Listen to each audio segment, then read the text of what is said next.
Welcome to Working in Teams, sharing resources and information, tools to optimize performance. The objectives for sharing resources and information, tools to optimize performance, are to demonstrate skillful use of collaborative tools and techniques, develop a system to provide full transparency of key information related to actions of the HIT team, design an information sharing structure that supports high performance and knowledge exchange. Sharing resources and information is important for teams to reach their goals and move toward high levels of performance. Several elements are foundational in building structures to support sharing between team members. Technology changes teams' processes. Teams can do today with technology support much more than they could do yesterday. Sometimes that is literally yesterday. The more information is available to team members, the more responsibility for team members. The problem is not having information, but not being able to manage the immense amount of information that is available. It adds to the responsibility of every team member to be conscientious about the quality and quantity of information that is shared. Using a system for sharing information offers an opportunity to reduce the duplication of efforts and unneeded redundancy of information. As information becomes available in a quicker flow rate, it is important that team members measure up by being more flexible in their access and responses to the new and updated information channels and content. Team members should learn to remain focused on the goal and the processes, then use the technology to assist in moving them forward, not the other way around. They should not start with the technology and attempt to find ways to use it. Keep your goals in clear view and use tools that help you reach them. Sharing resources and information requires team members to adjust their behaviors in several ways. Team members need to adopt some consistent format standards for communicating, both in the use of jargon and the protocols used for processing the information. Members should refrain from protecting their information or using jargon that separates their material from others. In other words, putting it in a silo that only they can access and understand. Full transparency normally trumps keeping some information private. That is, it needs to be clear on the team when certain information is not being shared and for what reason. One of the items in the team's ground rules should always be to define clear processes for organizing around the tasks required to reach the stated goals. The behavior of team members should be aligned with the processes that are performed by the team. Those processes should align with the content or outcomes the team is addressing and developing. Often, the communication tools used by teams offer opportunities to level the participation for all team members with regard to time and distance. This allows team members the opportunity to redistribute the workload where necessary on specific elements of the development process. The migration toward text-based communication offers several distinct advantages. First, text-based messaging tends to level the playing field by eliminating potential stumbling blocks to effective communication. These could include such things as regional dialects, cultural differences, differing levels of language proficiency, communicative disorders, and so forth. Along with the advantages, text-based communication introduces several disadvantages, such as potential constraints due to differing capabilities associated with devices in use and the level of infrastructure that supports those devices. Examples could include simple cell phones versus smartphones, high-speed broadband versus dial-up, and so forth. In HIT projects and across HIT teams, the need for sharing resources and information is critical. Due to the often mobile nature of HIT, using technology that untethers an individual from a physical place is almost a mandate.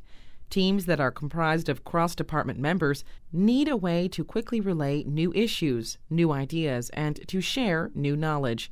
This may dictate that members have both access to, and the skill to use, alternative communications devices.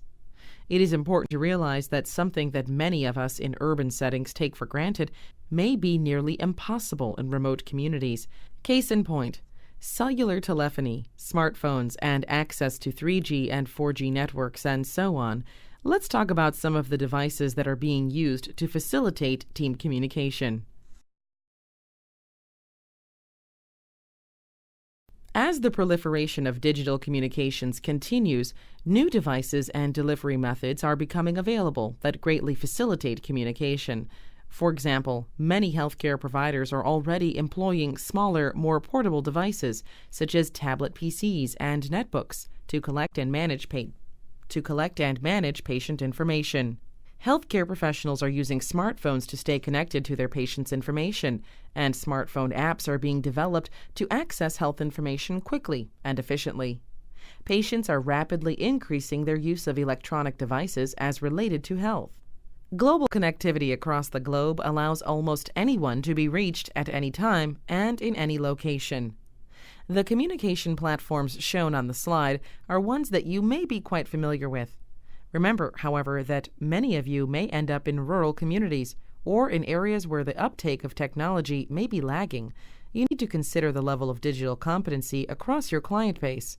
Rural people and the aged may find these types of technology off-putting, a consideration that every HIT professional must think about. As portable computing devices continue to evolve, the digital networks that carry their signals are also evolving. Do you understand the difference? It is hard to appear credible if you do not understand the difference between 3G and 4G. For example, let's say that you are working to link several widely dispersed safety net clinics and are unaware of the connectivity capacity in the region. Suggesting a solution that requires a degree of connectivity that does not exist or that is improbable can make you appear foolish. A few of these networking technologies, and certainly not exhaustive, are on the slide. 2G connectivity occurred when phones changed from analog signals to digital, which opened the door for faster and faster data transmission. 3G connectivity allows enough bandwidth or transmission speed to be able to send and receive email, supports media streaming and downloading, and enables web browsing through a smartphone, usually averaging about 3 megabytes per second, shortened to Mbps, an abbreviation you should be familiar with. 4G connectivity is like 3G on steroids, where speeds reach near 100 megabytes per second. Wi-Fi or wireless fidelity connections currently offer relatively fast data transfer, but their use is limited to relatively small hotspots, usually within a few hundred feet of the nearest wireless access point. Many people have a Wi-Fi network set up in their homes or offices, and it is common to find Wi-Fi in hotels and meeting centers. Wi-Fi cell technology, part of the 4G connectivity movement, can support nearly 1 gigabyte of data per second and promises to help close the current gap between the carrying capacity of Wi-Fi and the accessibility of 3G. WiMAX systems are also constrained to a certain area, but they can cover an entire city or regional area. At present, nearly all of these connectivity options require a subscription, although the United Nations in 2011 claimed that unfettered access to the Internet was a basic human right. The point here is that as we think about team construction, recalling that diversity and distribution is good, and we consider what is possible with devices and networks, then we begin to grasp the capabilities of collaborative tools in optimizing team performance.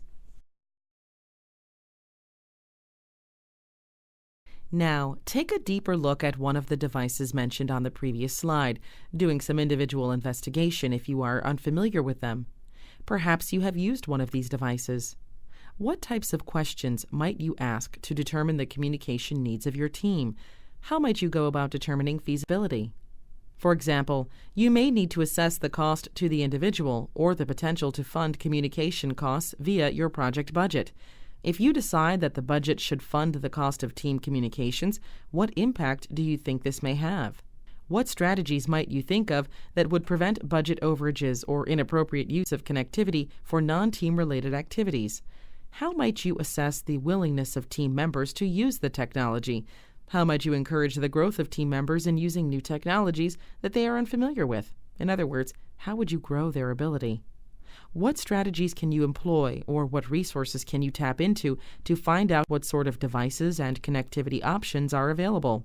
Have you witnessed the use of certain types of communication devices in health-related settings? Which ones were most popular? How were people using them? The takeaway point here is that assessing the user base for current methods of communicating may help you as a team leader to dovetail into existing patterns and sensibly suggest new ones based on the points covered on this slide. What are examples of other tools that we can use for team interactions? Let's have a look at both asynchronous and synchronous tools that may be beneficial in facilitating strong team communication. A few examples of asynchronous tools that are currently popular are Basecamp, SharePoint, Confluence, Wikis. Examples of synchronous tools may include Adobe Connect, Wimba, GoToMeeting, Illuminate Live. How might either of these types of tools be used in your team? Now, take a deeper look at one of the products mentioned on the previous slide, doing some individual investigation if you are unfamiliar with them. You can find really brief descriptions all over the web if you use Google or another search engine. Have you ever used any of these tools, either synchronous or asynchronous? What are some of the considerations that may come into play as you and your team decides on the use of either? For example, synchronous tools are great to stimulating discussion over distance, but if you're working with global HIT teams, different time zones may preclude full participation from all members of the team.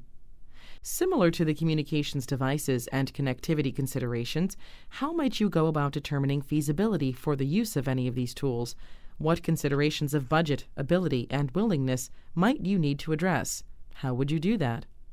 In short, many of these products have a great gee whiz factor, but if they are tough to use or if they require certain levels of connectivity, then they will not be a beneficial tool to enhance team interaction.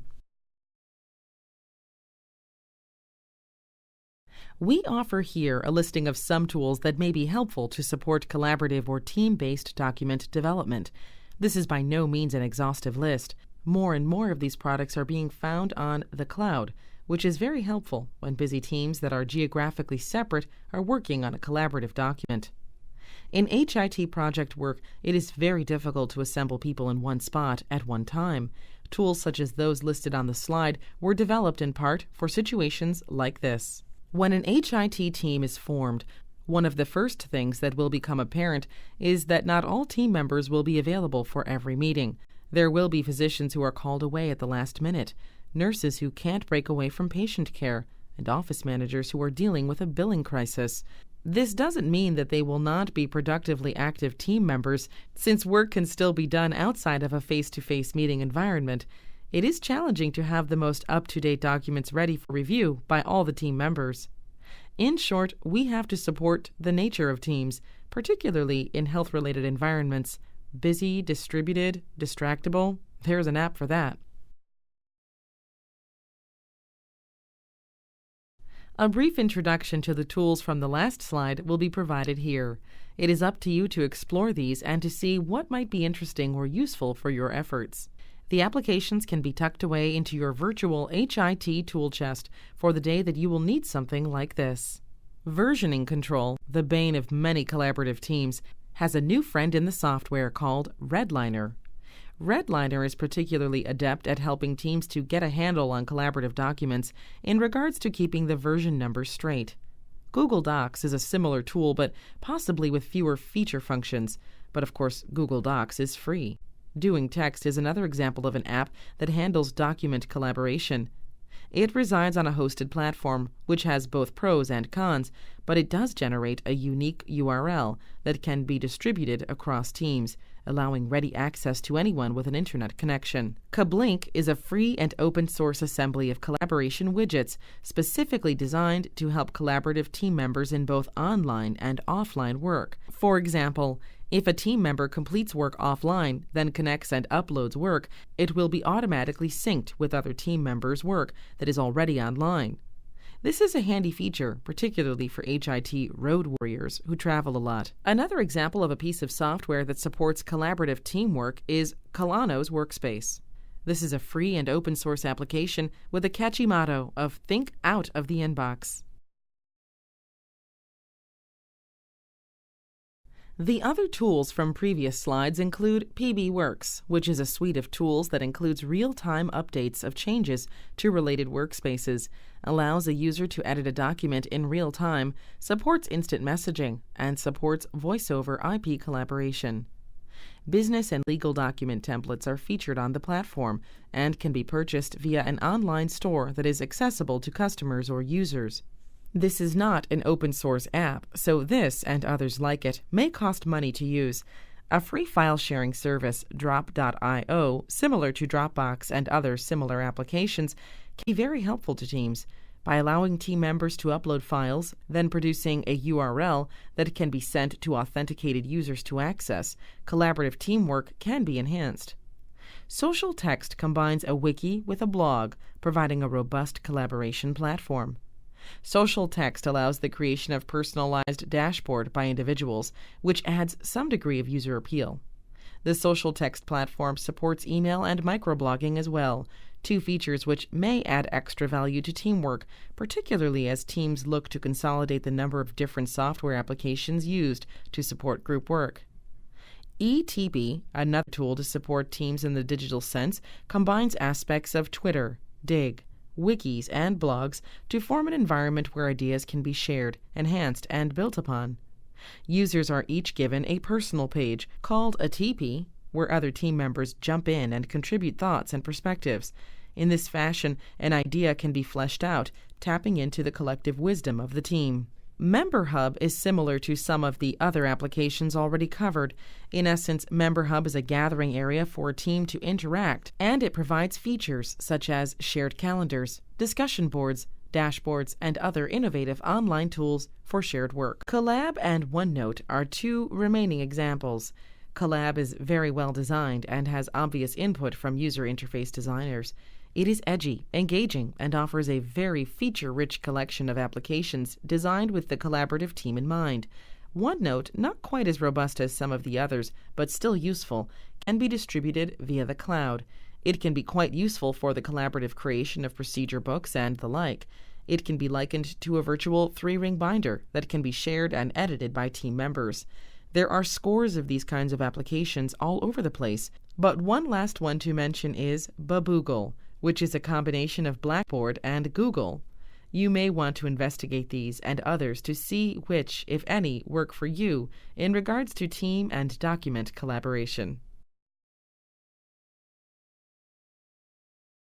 Summing up all this discussion on different types of tools that can be used to support the work of teams in collaborative document development, we want to return to the starting line. It is not uncommon for team members to either get lost in the weeds of the application or to be somewhat averse to its use. Ultimately, the tools need to be easy to use, support, not thwart, the work of the team, and a learning curve should be expected for some members of the team. The goal, of course, is to maximize the value of tools of this type, which will include making sure that everyone understands how to use it, and that the team commits to using it as well. Thinking back to prior slides of leader characteristics, recall that we said that a leader must lead by example. It follows, therefore, that the leaders must be active users of the application. Why are collaborative document tools worth investing time and effort in? A primary rationale is to reduce workload, frustration, and error.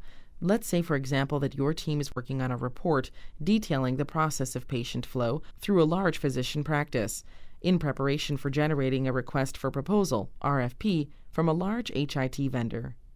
4 team members are tasked with creating the document. Jennifer, one of the team members, has taken the lead because she has a lot of experience with process flow modeling. The other 3 members are assigned subtasks and are asked to write up their components and email them to Jennifer by Tuesday. 2 of the 3 make the deadline. Jennifer, under the gun to deliver on time, decides not to wait for member 3. She then takes the 2 emailed documents that she does have and incorporates them into a single document.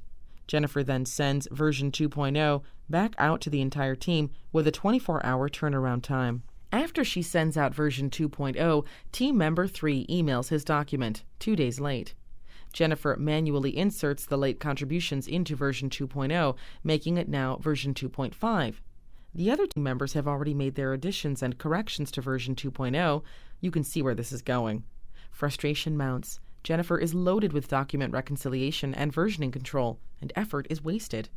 With this said, an application is probably not going to make people more timely, but what it can do is lessen the agony for the team lead and those who met their timelines, reduces effort because everyone is editing, adding, and commenting in the same document, and reduces the chance of error that is inherent in versioning control.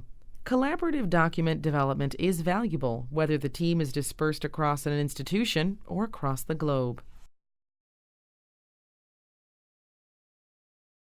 Just as we have done with the other tools that we have discussed in this unit, take a deeper look at a few of the collaborative document development applications mentioned on the previous slides. If you are unfamiliar with them, do some individual investigation. Many of the tools mentioned prior have short demos or testimonials on their web pages. Use a search engine to read up on a few of the tools. Are you familiar with any of these tools or others like them? What aspects do you like or dislike? If you have not used any tools of this type, what might be some of the challenges and the benefits in their use? What are some of the considerations that may come into play as you and your team decides upon use of either? How might you go about determining feasibility for the use of any of these tools? What considerations of budget, ability, and willingness might you need to address? How would you do that? Many of these types of applications are free or open source. Some are costly. Some are bare bones, and some have tremendous feature functionality. What are the trade-offs in regards to these aspects? According to the 2007 article entitled Transformations in Business and Economics about virtual teamwork, seeking and providing information are tightly integrated activities. Therefore, information sharing across a team is critical to its success. How can one go about evaluating this aspect of collaborative teamwork? There are 3 umbrella categories for team evaluation in this respect: observational rating scales, team self-assessment, and the event-based approach to training and measurement. Observational rating scales are standardized tools that both train observers how to observe and record what they see, but to also rate certain aspects of the event. Examples may include behaviorally anchored rating scales, bars, and others. Tools designed for evaluating team performance in healthcare settings may include the Mayo High Performance Teamwork Scale and BARS scales, or something called the CATS tool that captures both the quantity and the quality of teamwork behaviors. Observational methods have been criticized because of their subjectivity. For example, you may see one thing and interpret it a certain way, while someone else may watch the same thing and have a totally different interpretation. Observational methods only reveal what can be seen. Therefore, things like team communication cannot be measured in this fashion. Instead, many researchers have turned to individual assessments completed by team members. Event-based assessment techniques, EBAT, were specifically designed to deal with the complexities of rating performance during complex team interactions and may incorporate a combination of observed and assessed elements in the evaluation of the team. Team self-assessment is mostly not observable and is based on the team rating themselves, others, team process, and interactions across teams. Tools of this type and many others are helpful ways to measure defined aspects of team performance and behavior, especially as concerned with collaborative activities. This concludes sharing resources and information, tools to optimize performance.